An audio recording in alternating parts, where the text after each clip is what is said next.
Notes on the Forum of the Simulacra by Cadwell Turnbull. Members of the Forum of the Simulacra believe that the world has been copied many times by an entity of unknown origin for an unknown purpose. Note: a god, a computer, a cosmic force? They call this entity the Simulacrum, and its collection of worlds the Simulacra. The Simulacrum doesn't just copy the world, it adjusts it, adds things to the world, deletes other things.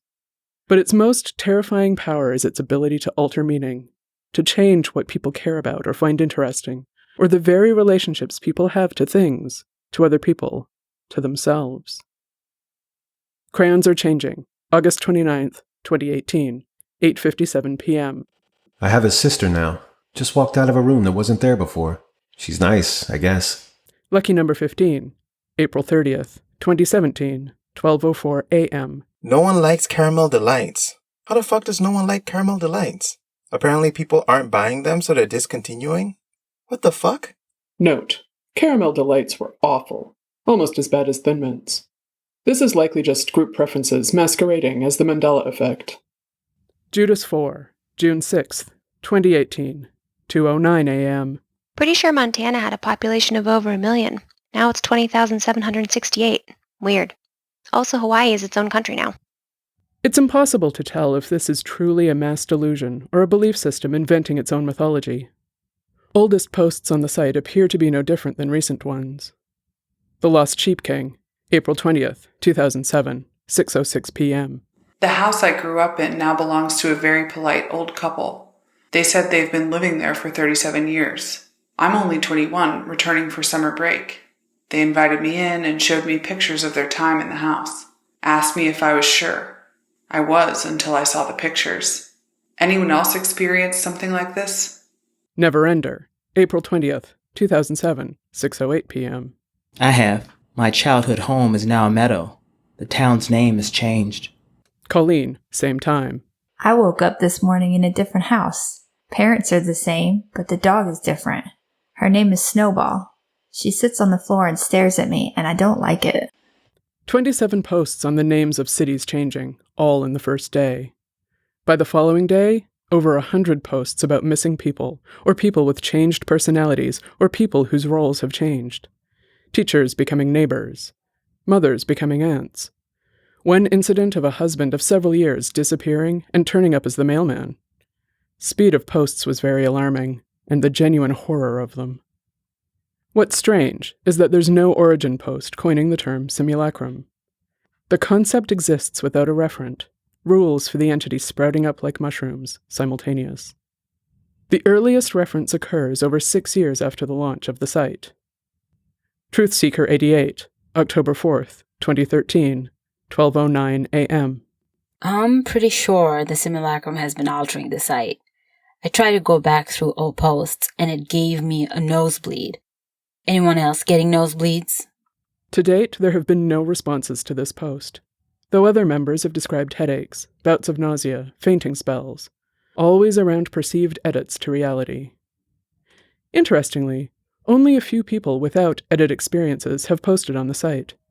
Their responses are what you might expect. Simmons 3, July 23rd, 2012, 3:47 p.m. Are you guys for real? Shinobi 299, September 11th, 2014, 8:18 a.m. You people are nuts. Nuan Ocean, March 32nd, 2016, 7:09 p.m. This shit is really messing with my head. Please tell me you all are playing some elaborate joke. Members of the forum respond to these inquiries with contempt. Another sheep has stumbled their way onto the forum. Fuck off, sheeple. Or philosophical musings. Cumulus 10, February 14th, 2014, 11:22 p.m. Is it possible that the simulacrum sends people here every once in a while to mock us?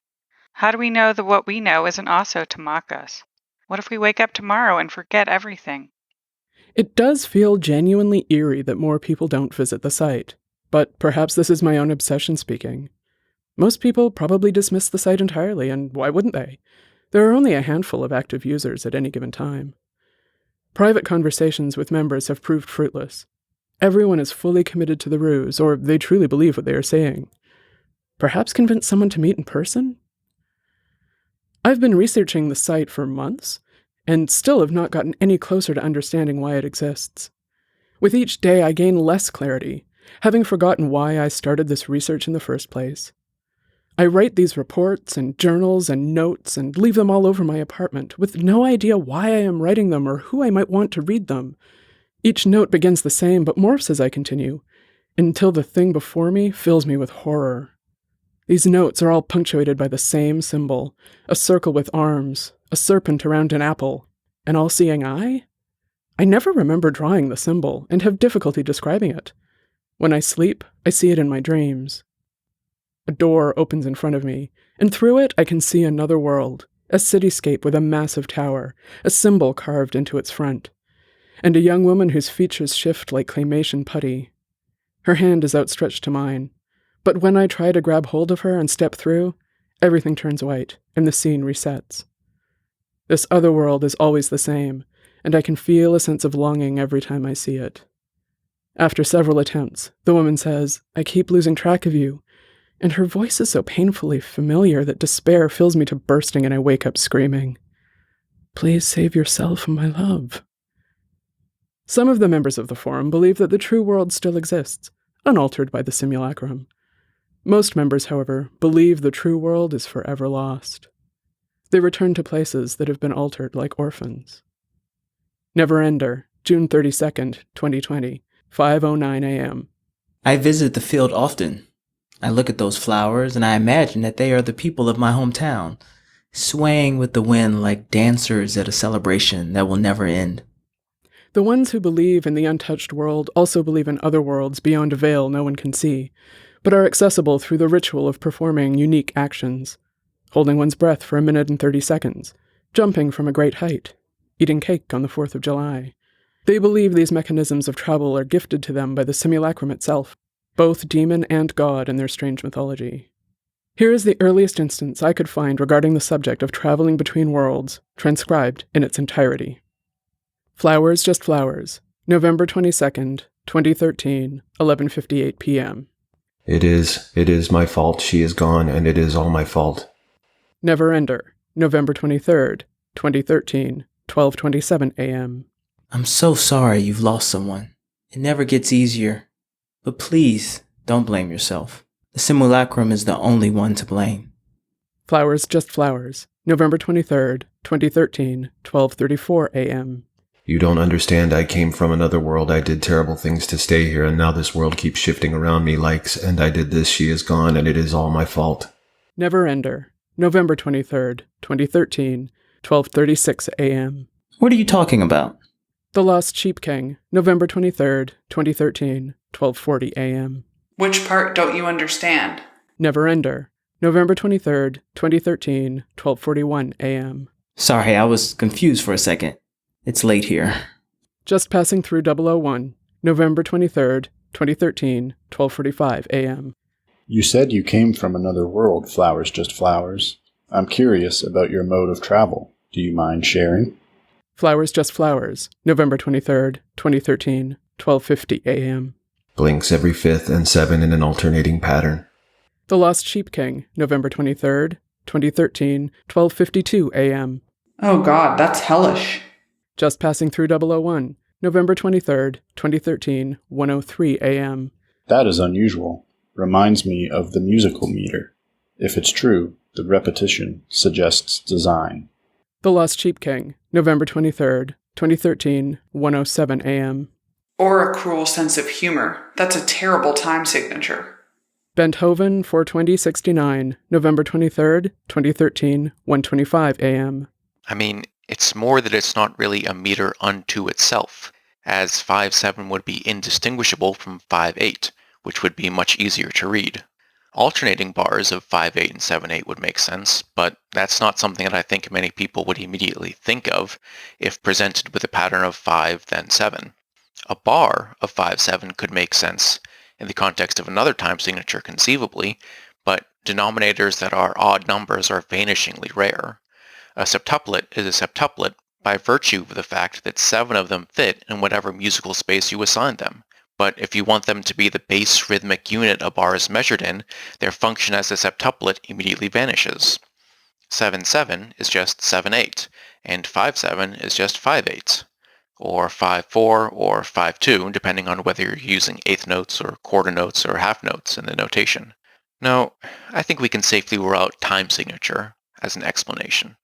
The Lost Sheep King, November 23rd, 2013, 1:17 a.m. Awesome. Thanks for the explanation. Totally needed all that. Cartographer 218, November 23rd, 2013, 2:30 a.m. Yesterday I was walking down the street at midday when a young woman passed me. I thought I recognized her, so I turned around. When I did, she was farther than I thought she should be, like the sidewalk had expanded between us. I considered calling out, but I thought it would be strange. I didn't know her by name, even if I knew her. But she also stopped, and then she turned to face me in much the same way I had moments before. We watched each other as the crowd moved between us. She said, "Mother?" and rushed up to me. I tried to turn away, but she had me by the arm. She said, "Listen, you have to leave this world. It's dangerous." I shook my head. She sounded insane. She said, "Mother, your scent keeps vanishing, and I keep losing track of you." I began to tremble. I don't know why. She asked me if I recognized her. I told her to please let me go. She looked around frantically. People were staring at us. She started again, her voice lower. She said, "This world is unstable. I can get us out, but you need to come with me now." I asked her if she was from the Forum. It didn't seem like a stupid question at the time. The woman began to cry. She called me mother again, but did not finish her statement. The sun came out from behind a building behind us, and when it hit her eyes, the irises changed from dark brown to a startling green. It had to be a trick of the light, but her skin brightened too, from copper to pale white, the tears drying on her cheeks. My head started to hurt, and I felt faint. The strange young woman looked around again, but this time she seemed lost. She turned to me and asked me if I knew where the Copley tea stop was.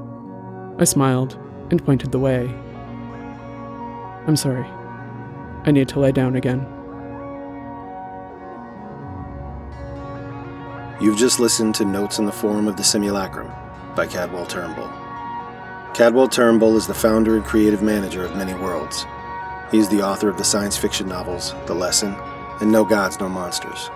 His short fiction has appeared in The Verge, Lightspeed, Nightmare, Asimov Science Fiction, and several anthologies, including the Best American Science Fiction and Fantasy 2018 and the year's Best Science Fiction and Fantasy 2019. Turnbull lives in Raleigh and teaches at North Carolina State University. This story was read to you by M. Darusha Wehm, the Nebula Award-nominated and Sir Julius Vogel Award-winning author of the interactive fiction game The Martian Job, as well as the science fiction novels Beautiful Red, Children of Arcadia, The Voyage of the White Cloud, and the Anderson Dexter Cyberpunk Detective series. Their mainstream books include the Debbie Jones's Locker Young Adult series and the humorous coming-of-age novel The Home for Wayward Parrots. Darusha's short fiction and poetry have appeared in many venues, including Terraform and Nature. Originally from Canada, Darusha lives in Wellington, New Zealand after spending several years sailing the Pacific. This reading was performed with guest appearances by Stephen Ensslen, Cadwell Turnbull, Anju Manandhar, Craig Lincoln, Caroline Seabrook, Travis Lincoln, Ben Murphy, Carrie Blackburn, Josh Eure, Alisa Eure, Elizabeth Sinden Pipher, Britten Pipher, and Justin C. Key. To find out more about Many Worlds, check us out at manyworldsforum.com. Thank you for listening to Many Worlds.